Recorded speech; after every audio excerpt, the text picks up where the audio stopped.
Hello everyone, and today we are with Mr. Bubska, or Bubba, but we call him Little Bubska. This is my personal dog, or our rescue dog, who he's really great with us, my personal dogs, and anytime, Bubba, no. Thank you, good boy, Bubba, good boy. So what I just did there is that I just told him no. Now, did you see his no was kind of like, oh.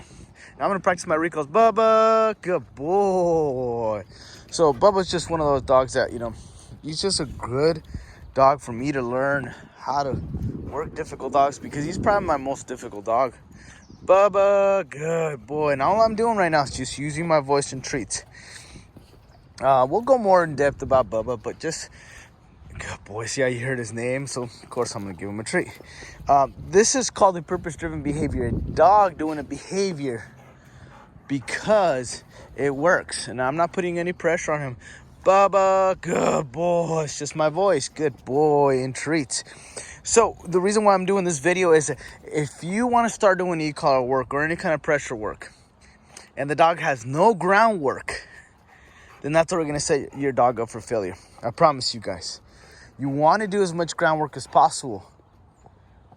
Bubba, good boy. That's just my voice, you guys. You want to do as much groundwork as possible, especially with puppies. And this is the same thing with the, aggression case or anything like that. Is that you want to do as much groundwork as possible. Come on, let's go. So then when you actually layer the actual pressure, the dog understands what to do with it. Meaning, let's picture this. So I'm teaching the dog to come back to me with treats. With no distraction. Right now there's a little bit of distraction, but not really. He comes here all the time. Bubba, good boy. So I start teaching him to come to me with treats, right? You teach your puppy training. Okay? And then, you're practicing it over and over and over and over and over and over. Bubba, good boy, with just treats. The dog now knows what you want when you say that command. So imagine now, okay, I'm gonna add my pressure to my original command. So this is a level 6.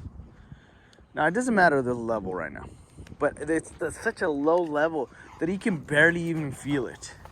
I don't want to use the collar as the thing that makes him come back to me. No, it's all the previous training. So then when I actually add the collar over it, it's just muscle memory. Bubba, good boy. So actually I pressed it right there. Good boy.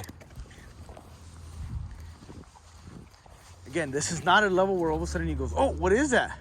It's such a low level. Now, Bubba's really well versed in the collar work, but I like to always come in and just to make sure, because when you get dogs to squeal, when you get dogs to, kind of go yip and kind of lost, not enough groundwork. Bubba doesn't do that. But I want to make sure I keep working my buddy all the time. I want to be as soft as possible. This is a relationship. Okay. So again, Bubba, good boy. Good job. And I can actually speed it up by running away. And I'll do that next time. Okay.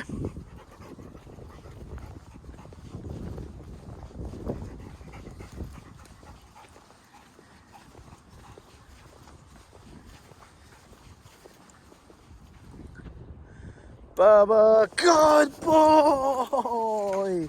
What a good dog. So why it's important to layer your collar over something he already knows is that the collar is not going to be just this tool that's going to come in and just give corrections.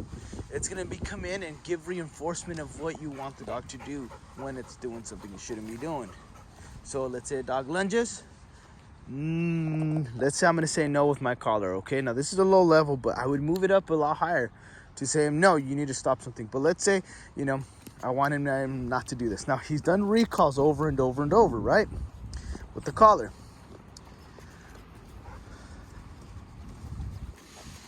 Because I want him to start chewing on this. Remember, my recall is really just teaching the dog an indirect correction. That pressure means stop what you're doing and move away and do something else. Now I kind of want him to play a little bit. All right, well, let's say I didn't want him to chew on this, okay? No. Good boy, Bubba. Good boy. To see my Noah, stop what you're doing because, again, it's really just a recall. I'm going to say no now. Watch this. Bubba, no. Good boy. You're so good. You guys, this is... When I ever have him around new dogs, I really don't worry too much anymore. Now, he's not always the best. He's just a little too excited, you know. He's just a happy dog. He just pushes a little bit. So I like when he gets corrected by other dogs. But going from lunging to, you know, doing crazy, just reactivity to just kind of still being uncomfortable, but walking with me and going with me and still being able to socialize, you know, have a much more productive life. This is how you properly layer collars or any pressure work or just do any training. Start off by clicker training, positive reinforcement. Now somebody can be like, no, there's no positive, no treats training at all. Bubba, no. Good boy, you're so good. But this is my formula, and it seems to be really working. And it's real simple, you guys. So, clicker training, shape what you want, make it fun, make it easy. Then, at your lowest level where the dog barely even feels it, you can also add your vibration to here. Bubba, good boy. Depending on what and how you're adding the training to your dog. Then, when the dog is fluent in both your commands and your collar, then you can start correcting behavior. And trust me, you guys, it goes actually fairly quickly. All right, you guys, have a great day.